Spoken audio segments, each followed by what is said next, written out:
6,000 ఇస్తాం, మాకు భిక్షం పెడుతున్నట్టు కాదు. మేము నిజంగా భిక్షం వేయాలంటే మీ ప్రభుత్వం రాకపోయేదే. మేము అడుగుతున్నది 19,000 ఉద్యోగాలు బరాబర్ వేయాలి. లేకపోతే మాత్రం ఈ ప్రభుత్వం పైన నిరుద్యోగుల సెగ తగులుతూనే ఉంటది.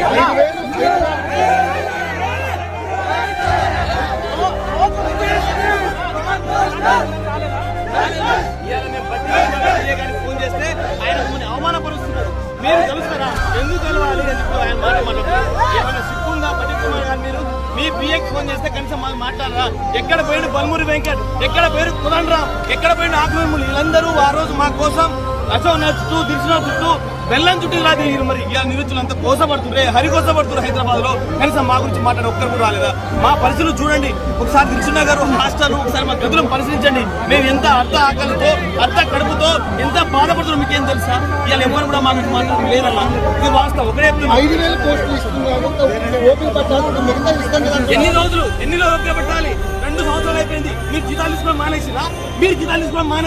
మీకు జీతాలు వస్తున్నాయి, అలవెన్స్ వస్తున్నాయి. మాకు మాత్రం మా ఉద్యోగాలు పెట్టి తెలుస్తా. త్వరలో ఏం త్వరలో మీ ప్రభుత్వం ఏమవుతుంది? త్వరలో మా కోసం ఎప్పుడు మాట్లాడుతుంది? ఇంకా 2 సంవత్సరాలు అయిపోయింది, 3 సంవత్సరాలు నడుస్తుంది. త్వరలో సిగ్గు ఉండాలి. మాట చెప్పాలి. ఎవడే మాట్లాడుతున్నారు?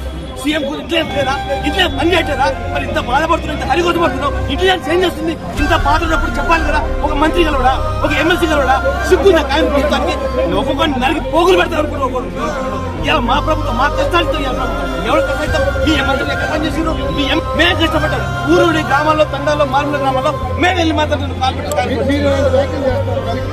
మరి ఇంకా బాధ కడుపు కాలిపోతుందా?